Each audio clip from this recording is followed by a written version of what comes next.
Lee Minho rubbed his tired eyes and looked at the clock on his desk. 3 in the morning. Another quiet night at Seoul Station, Earth's main deep space communications hub. He had been working the night shift for 2 years now, listening to the endless static from the void between stars. Most nights nothing happened. Tonight felt different. The console beeped softly. Minho straightened in his chair and adjusted his headset. A signal was coming through on frequency band 7, the one they used for possible alien contact. His heart started beating faster. In all his time here, he had never received anything on that frequency. The signal was weak and broken up. Minho quickly started recording and began cleaning up the audio. Whatever was sending this message was very far away. He called over to the translation department. Park So-young, I need you over here right now. I think we have something. So-young hurried over from her desk. She was the best language expert at the station, able to figure out patterns in any kind of communication. She put on a headset and listened as Minho played the signal again. This is not random noise, she said after a few minutes. There are clear patterns here. Give me an hour to run it through the computer systems. While So-young worked on the translation, Minho called his supervisor. Captain Kim Ji-won arrived at the station within 30 minutes, her uniform neat despite being woken up in the middle of the night. She was known for taking everything seriously, especially anything that might be first contact with alien life. What do we have? Captain Kim asked. Unknown signal from deep space. So-young thinks it might be a language, Minho replied. They waited as So-young worked with her computers. The translation software had been ready for this moment for decades, programmed with every possible pattern that might represent alien communication. Finally, text began appearing on her screen. I have something, So-young called out. It is definitely a message. Let me clean this up. She worked for another 20 minutes, then printed out a sheet of paper. Her face was pale as she handed it to Captain Kim. This is a distress call, So-young said quietly. Captain Kim read the translation aloud. To any peaceful species who can hear this message, we are the Vallani of the Kepler 442 system. Our worlds are under attack by the Chromax Empire. They have destroyed 3 of our farming planets. Millions of our people are dead. We have no weapons to fight them. They demand we surrender all our remaining worlds or they will kill everyone. We do not know if anyone will hear this, but if you can help us, please come. We do not have much time. This may be our last message. The room fell silent. This was it. This was the moment Earth had been preparing for since humans first looked at the stars and wondered if they were alone. Captain Kim immediately called Admiral Choi Hyun-woo at Earth Defense Force headquarters. Within an hour, the most important people on Earth were in a video conference. The President, the Secretary of Defense, and the heads of all major space agencies listened as Captain Kim explained what they had found. How reliable is this translation? Asked the President. Very reliable, So-young answered. The mathematical patterns are clear. This is definitely a call for help from an alien species under attack by another alien species. Admiral Choi leaned forward on the screen. This could be our chance to make contact with friendly aliens and show the galaxy that Earth is not defenseless. We have been preparing for this day for 50 years. The President thought for a long moment. Everyone knew what he was considering. Earth had spent decades building secret weapons and training soldiers for the day, when they would meet other species among the stars. But using those weapons would mean revealing that Earth was not the peaceful, weak planet it appeared to be. Admiral, do you think we can help these Vallani people? The President asked. Yes, sir. Our intelligence suggests most alien militaries are not prepared for the kind of warfare humans developed on Earth. If this Chromax Empire is like most space-based civilizations, they will not expect serious resistance. What do you recommend? Admiral Choi smiled grimly. I recommend we activate Operation Lazarus and show the galaxy what humans can do when innocent people need help. The President nodded. Do it. Send our fleet to help the Vallani. As the conference ended, Captain Kim turned to Minho and So-young. You two just changed human history. The signal you picked up tonight is going to be remembered forever. Minho looked at his console where the alien distress call was still playing on repeat. He thought about the Vallani people out there in space, facing destruction from an enemy they could not fight. Soon they would learn that Earth had heard their call for help, but the Chromax Empire had also been listening to human communications for weeks. Their intelligence officers had intercepted Earth's diplomatic signals and analyzed human broadcasts. To them, humans looked like another soft species that would try to negotiate instead of fight. Chromax warlord Threx read the reports about Earth with amusement. Another planet of weak farmers who think they can solve problems with words, he told his officers. When they arrive to help the Volani, we will destroy them as an example to other species who might think about interfering with Chromax expansion. The Chromax had no idea what was really coming their way. They had studied human entertainment broadcasts and diplomatic messages. They saw humans as emotional creatures who cared too much about other species to be effective warriors. They did not know about Earth's hidden military bases or the weapons that had been built in secret. As Admiral Choi began sending coded messages to fleet commanders across the solar system, the largest military operation in human history started moving. Ships that had been waiting in the asteroid belt for decades began powering up their engines.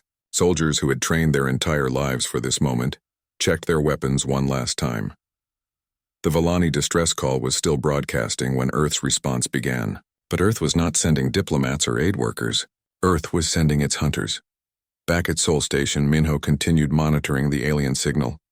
He wondered what the Volani looked like and what their worlds were like before the Chromax attacked them. Soon, he thought, the galaxy would see what humans were really like when someone threatened innocent people. The age of Earth's isolation was ending. The galaxy was about to meet its apex predators. Fleet Commander Yoon Tae-hyung stood on the bridge of the dreadnought Sol's Fury and watched as humanity's greatest secret revealed itself. All around the solar system, ships that had been hidden for decades were coming alive. The asteroid belt looked empty to most observers, but Yoon knew better. Hidden inside the largest rocks were massive shipyards where Earth's true fleet had been built. Now those asteroids were splitting open, revealing warships that dwarfed anything humans had ever built before. Admiral Choi is on the comm, reported his communications officer. Admiral, Yoon said as the older man's face appeared on the main screen. Commander, Operation Lazarus is now active. You have full authority over all fleet operations. The President has given you permission to use any force necessary to help the Volani and neutralize the Chromax threat. Yoon nodded. He had been preparing for this moment his entire adult life. Understood, sir. All ships are responding to the activation signal. We will be ready to depart in 6 hours. As the communication ended, Yoon turned to watch the tactical display. Red dots showed ships all across the solar system coming online. The stealth destroyers hiding in the shadows of Jupiter's moons. The carrier groups that had been stationed behind Saturn. The assault ships that had been waiting in the Kuiper Belt. All of them were now moving toward Earth for the greatest military operation in human history. Major Han So-min felt her ship vibrate as the Iron Phoenix powered up its engines for the first time in 5 years. She was the commander of Earth's Recon Division, and her job was to gather intelligence on enemy forces before the main fleet arrived. Systems check complete, reported her pilot. All stealth systems are working perfectly. Han nodded. The Iron Phoenix was one of 12 stealth ships designed to be invisible to alien sensors. While other species focused on building bigger weapons, humans had learned the value of not being seen at all. Set course for the rally point near Mars, Han ordered, and start warming up the long-range scanners. We are going to need detailed information about Chromax technology and tactics. Her crew worked with quiet efficiency. They had all volunteered for this mission knowing they might not come home. But they also knew they were the best at what they did. Earth's military had been built by people who understood that war was not a game. Colonel Bae Wonho was checking his assault troops aboard the Sol's Fury when Commander Yoon called all senior officers to a briefing. The main conference room was filled with the most experienced military leaders on Earth. Ladies and gentlemen, Yoon began, this is what we have trained for. The Chromax Empire has been expanding across 3 star systems, destroying any species that cannot defend itself. They think humans will be just another easy target. He activated a holographic display showing the Kepler 442 system, where the Volani lived. Intelligence suggests the Chromax have over 200 ships in the area. They are currently bombing Volani agricultural stations and civilian settlements. Colonel Bae raised his hand. What do we know about Chromax military capabilities? Dr. Kang Minji, the fleet's xenobiologist, stood up. She had spent years studying alien biology and psychology based on intercepted communications. The Chromax evolved on a low-gravity world with abundant resources. They are physically weaker than humans and have never faced serious resistance. Their military tactics focus on intimidation rather than actual combat. What does that mean for us? Asked Major Han. It means they are not prepared for the kind of warfare humans developed on Earth, Doctor, Kang replied. They expect enemies to surrender when faced with superior numbers. They have never fought opponents who refuse to give up. Commander Yoon smiled grimly. That is exactly what I wanted to hear. Major Han, your stealth ships will jump first and gather real-time intelligence. Colonel Bay, your assault teams need to be ready for boarding operations. We are not just going to defeat the Chromax fleet. We are going to capture their technology and learn everything we can about galactic military capabilities. The briefing continued for 2 hours as they planned the attack. Every detail was considered. Every possible scenario was discussed. By the time they finished, everyone knew their role in the operation. As the officers returned to their ships, Dr. Kang remained behind with Commander Yoon. There is something else, she said quietly. Based on the communications we have intercepted, most galactic species are psychologically unprepared for human-style warfare. The mere sight of humans fighting might cause panic among enemy forces. Why? Yoon asked. Because we evolved as persistence hunters on a high-gravity death world. We are built to keep fighting even when injured. We show no fear of death when protecting others. To species that evolved in safe environments, we will seem like monsters. Yoon considered this information. Good. Let them be afraid. Fear will save lives on both sides by making the enemy surrender faster.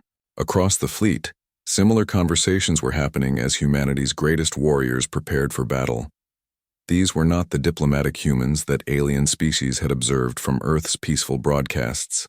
These were the descendants of every human who had ever fought to protect their family, their tribe, their nation. The stealth ship Iron Phoenix was the first to leave Earth's solar system, jumping to faster-than-light speed with a destination of the Vellani homeworld. Major Han and her crew would spend 3 days traveling through hyperspace, during which they would study everything humans knew about alien technology and military tactics. The main fleet would follow 12 hours later. Commander Yoon stood on his bridge and watched Earth grow smaller on the view screen. Somewhere out there, the Vellani were still broadcasting their desperate plea for help. Soon they would learn that someone had heard them. But first, the galaxy would learn something about humanity that no alien species expected. Earth had not spent 50 years building exploration ships and scientific stations. Earth had spent 50 years preparing for war. The Chromax Empire was about to discover that they had made the worst mistake in their species' history. They had threatened innocents within range of Earth's Deathworlders. As Sol's Fury engaged its faster-than-light engines and disappeared into hyperspace, Earth's monitoring stations continued broadcasting peaceful diplomatic messages to any aliens who might be listening. The galaxy still thought humans were a weak, emotional species that preferred negotiation to violence. They would learn the truth soon enough. The Iron Phoenix dropped out of hyperspace at the edge of the Kepler 442 system. Major Han So-min immediately ordered her crew to begin scanning for enemy ships while keeping their own vessel completely hidden. Multiple contacts, reported the sensor operator. I count over 200 Chromax vessels. They are spread across the system, bombarding the 4th and 5th planets. Han watched the tactical display with growing anger. The Chromax ships were systematically destroying everything on the Vellani worlds. Cities, farms, spaceports, even hospitals were being targeted. This was not military strategy. This was genocide. Focus scans on their fleet composition, Han ordered. Command needs to know what we are facing. The data that came back surprised her. The Chromax ships were large and heavily armed, but they were built for intimidation rather than serious combat. Their weapons were designed to destroy undefended targets, not to fight other warships. Their shields were weak by human standards, and their hulls appeared to be made of lightweight materials that would not stand up to kinetic weapons. Major, I am picking up a single ship approaching the system, the communications officer reported. It is broadcasting human identification codes. Han smiled. Captain Kim Ji-won had volunteered to fly directly into the system under a flag of truce. Her job was to make contact with the Chromax and keep them distracted, while the main human fleet moved into position. Captain Kim's small, diplomatic ship appeared on the Chromax sensors as it entered the inner system. Within minutes, she was being hailed by the Chromax fleet commander. "Unknown vessel. Identify yourself immediately," came the transmission. "This is Captain Kim Ji-won of the Earth Defense Force," Kim replied calmly. "We received a distress call from this system and have come to offer humanitarian assistance." There was a long pause before the Chromax commander responded. When he did, his voice was filled with amusement. "I am Warlord Threx of the Chromax Empire. You will turn your ship around and leave this system immediately, or you will be destroyed along with the Villani." "I cannot do that," Kim replied. "The Villani have asked for help, and Earth has a policy of protecting innocent species from unprovoked aggression." Warlord Threx laughed. "Another weak species that thinks words matter more than weapons. How many ships did you bring to fight us, human?" "Just this one," Kim said truthfully. The laughter from the Chromax bridge was loud enough to be heard through the communications channel. "One ship? You brought one small vessel to fight the entire Chromax fleet? Your species is even more foolish than we thought." "We prefer diplomacy to violence," Kim said, still maintaining the illusion that humans were peaceful. "Perhaps we can find a solution that does not require more bloodshed." "The only solution is for you to leave," Threx replied. "You have 10 minutes to clear the system before we demonstrate Chromax superiority." Kim pretended to consider this. "I need to contact my government for instructions. Can you give me 1 hour?" "You have 30 minutes, Threx said. "Then we will show you what happens to species that interfere with Chromax operations." As the communication ended, Major Han was already transmitting everything she had learned to Commander Yoon and the approaching human fleet. The Chromax had revealed their positions, their fleet composition, and most importantly, their complete underestimation of human capabilities. Meanwhile, hidden behind the system's gas giant, the human fleet was preparing for battle. Commander Yoon studied the intelligence reports from Major Han with satisfaction. The Chromax had arranged their ships in a loose formation, designed to intimidate rather than fight. They had no idea that humans were already in the system. "Colonel Bay," Yoon said over the comm, "prepare your boarding teams. We are going to capture as many Chromax ships intact as possible. I want their technology and their databases." "Understood, Commander. My teams are ready for immediate deployment." Dr. Kang Minji was at her station studying the Chromax communications that intelligence had intercepted. "Commander, the Chromax are broadcasting their intentions to other alien species in the region. They want everyone to know that they destroyed a human ship to discourage future interference." "Perfect," Yoon replied. "Let them think they are about to win an easy victory." 30 minutes passed quickly. Warlord Threx had used the time to position his ships for maximum psychological impact. He wanted the human ship to see the full might of the Chromax Empire before it was destroyed. "Human vessel," Threx transmitted. "Your time is up. Prepare to see why the Chromax are the dominant species in this sector." "I understand," Captain Kim replied. "But before you fire, there is something you should know about humans." "What could your weak species possibly tell us that matters?" Threx asked mockingly. Captain Kim smiled as she spoke her next words. "We are not as weak as we appear to be." That was the signal Commander Yoon had been waiting for. "All ships decloak and prepare to engage. Show them what Deathworlders can do."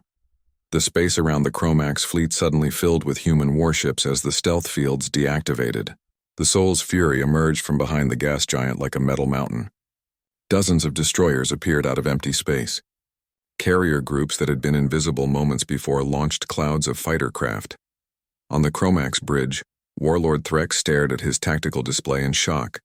Where there had been one small human ship, there were now over 100 human warships. Ships that were larger and more heavily armed than anything in the Chromax fleet.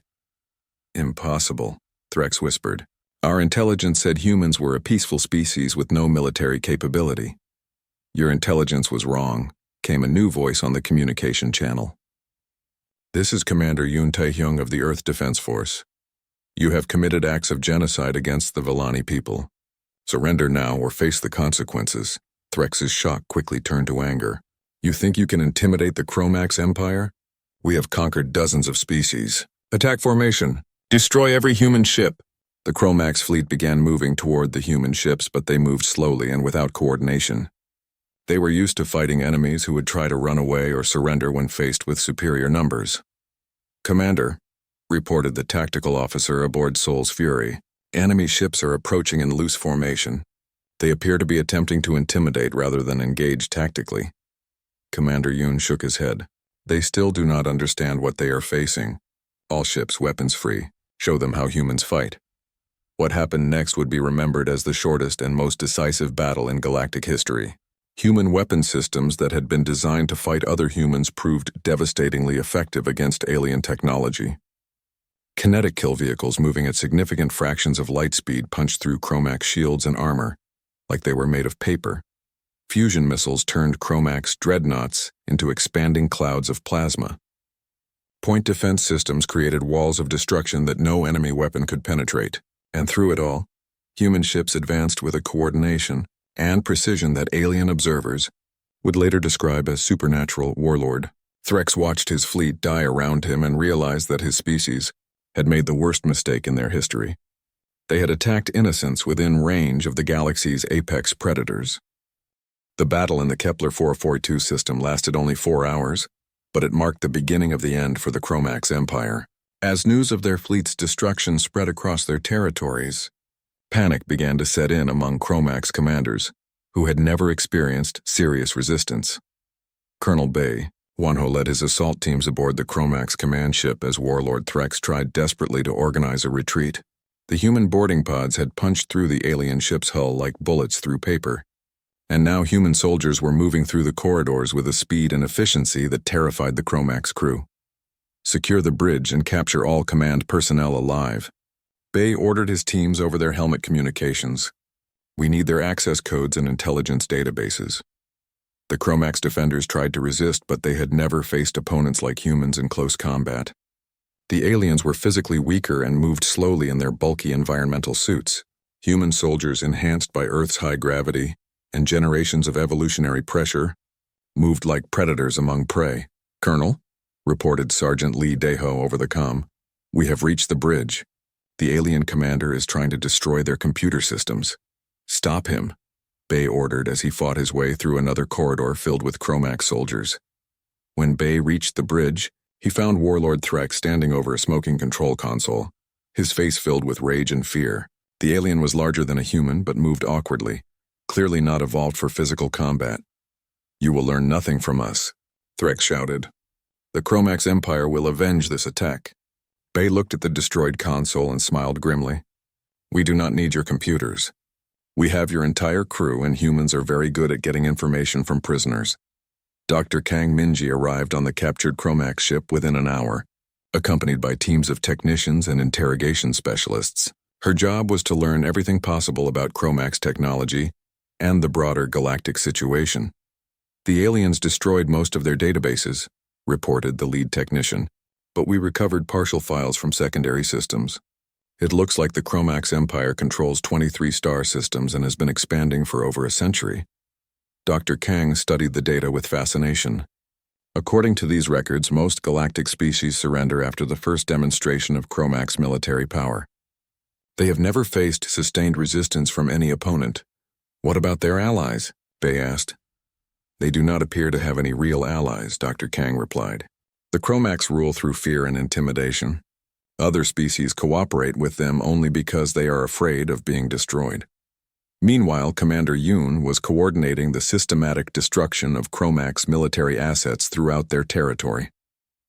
Major Han's stealth ships were already operating deep inside Chromax space, identifying targets for follow-up attacks. "Commander," reported Major Han from the Iron Phoenix, "I have reached the Chromax homeworld. They are evacuating government officials and military leaders to underground bunkers. It appears they expect a full-scale human invasion." "What about their fleet strength and other systems?" Yoon asked. "Minimal," Han replied. "Most of their ships were committed to the attack on the Valani. The remaining forces are scattered and demoralized. Many ships are already fleeing toward the galactic core." Yoon considered this information. The Chromax Empire was collapsing faster than anyone had expected.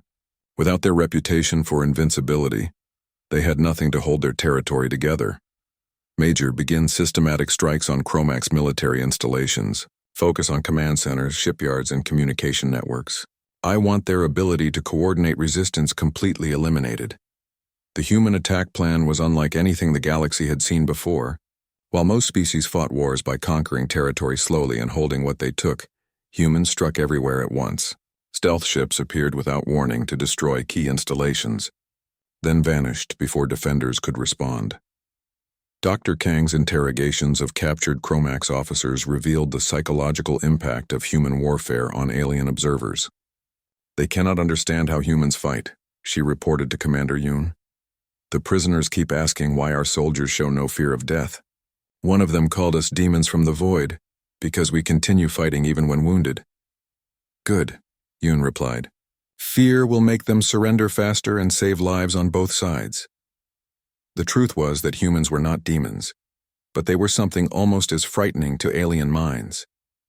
Humans were persistence hunters evolved on a death world, shaped by millions of years of conflict and survival.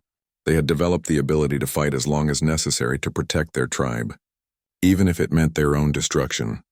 Within 2 weeks of the first battle, the Chromax Empire had effectively ceased to exist as an organized government. Their military had either fled or surrendered.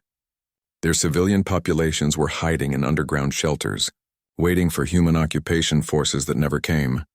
"Commander," reported the intelligence officer aboard Sol's Fury, "we are receiving surrender transmissions from 17 former Chromax colonies.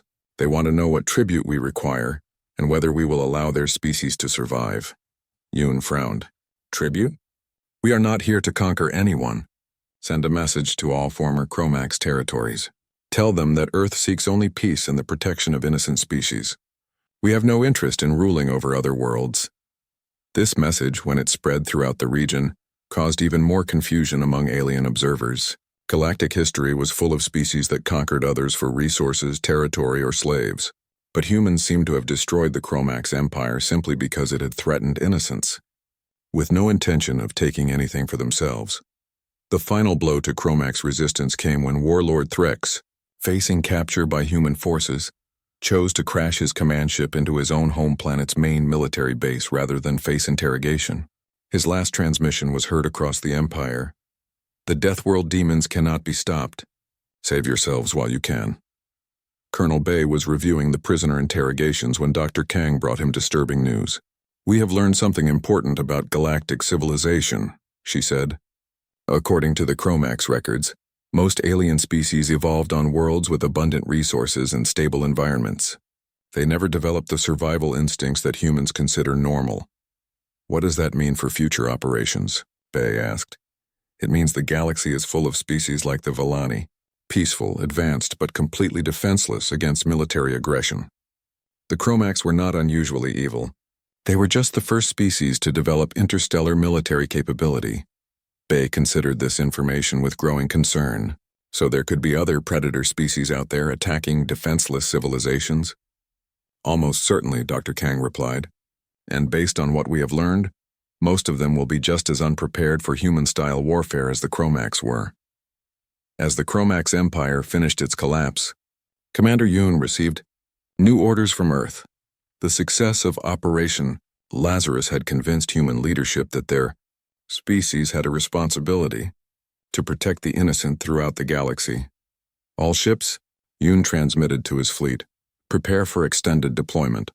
Our mission has changed from rescue operation to galactic peacekeeping. We are going to make sure that what happened to the Villani never happens to anyone else." The age of human expansion had begun, but not in the way any alien species expected. Earth was not seeking territory or resources. Earth was seeking something far more dangerous to galactic predators. Earth was seeking justice.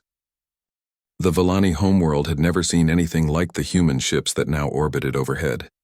Captain Kim Ji-won stood in the main plaza of their capital city, surrounded by thousands of grateful aliens who had been saved from extinction. "We cannot express our gratitude," said Advisor Kethmar, the Villani leader. "Your species risked everything to save strangers. This is not something we have seen before in the galaxy." Kim smiled as she looked at the peaceful Villani people. They were tall and slender, with large eyes that reflected their gentle nature. "We have a saying on Earth," she replied. "Good people should not have to face evil alone." The Villani had offered Earth everything they could think of in return for their rescue. Advanced agricultural technology, medical knowledge, artistic treasures. But the humans had asked for only one thing: friendship. We would like to establish an embassy here, Kim explained. Earth wants to learn about galactic civilization and help maintain peace in this region. Advisor Kethmar nodded enthusiastically. You may build anywhere you wish. Our entire world is open to you.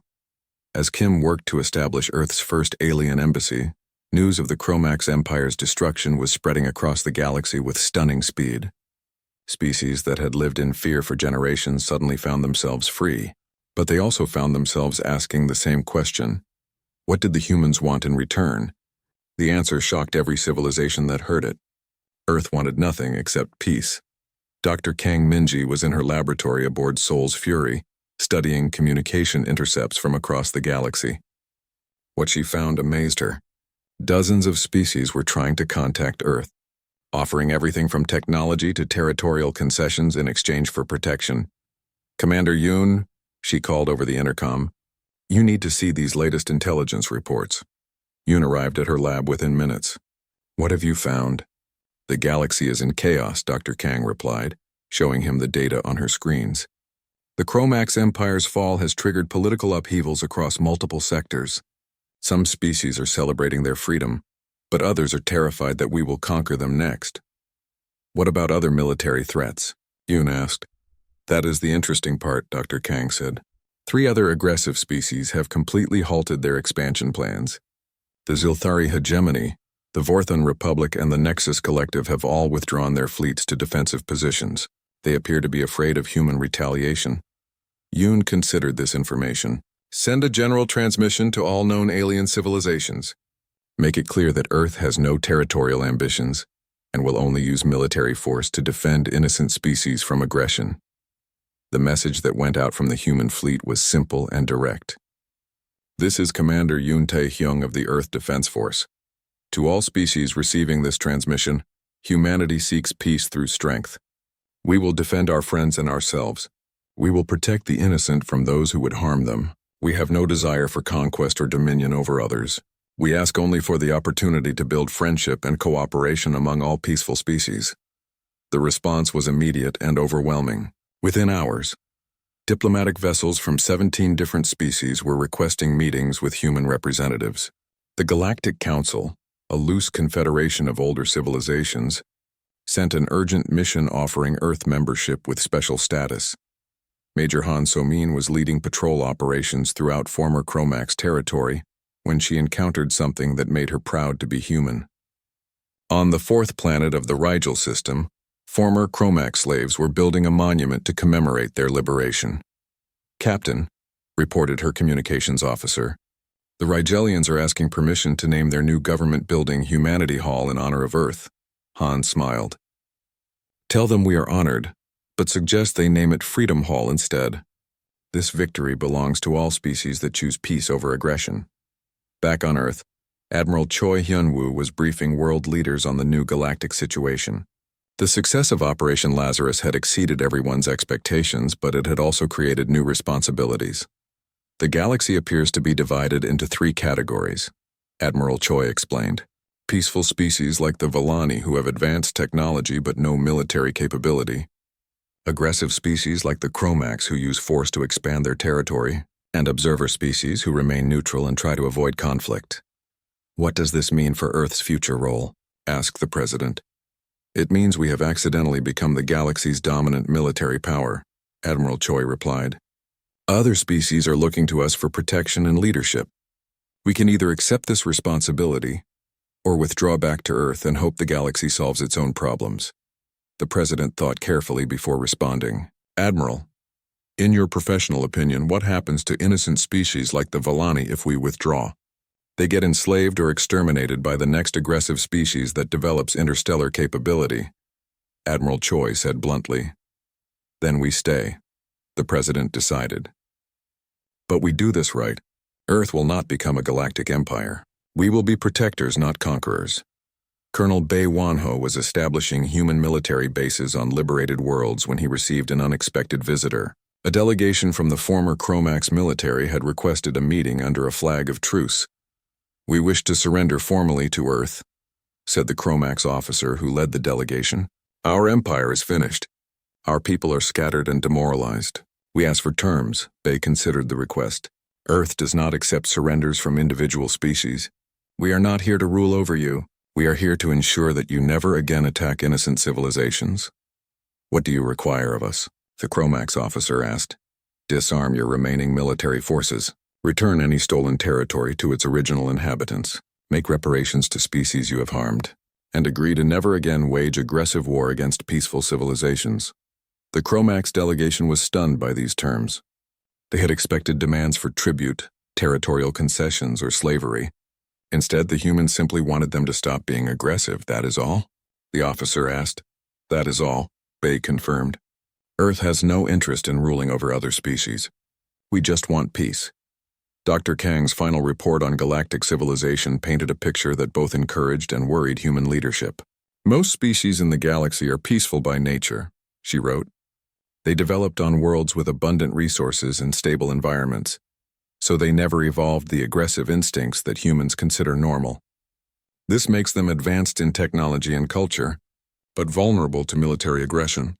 However, her report continued, there are approximately 12 species that did evolve on harsh worlds and developed military capabilities. Most of them have been suppressed by the fear of human retaliation, but they represent potential future threats if Earth ever becomes unable to maintain galactic peace.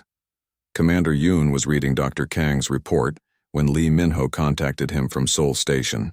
The same communications officer who had received the original Villani distress call was now monitoring dozens of alien frequencies.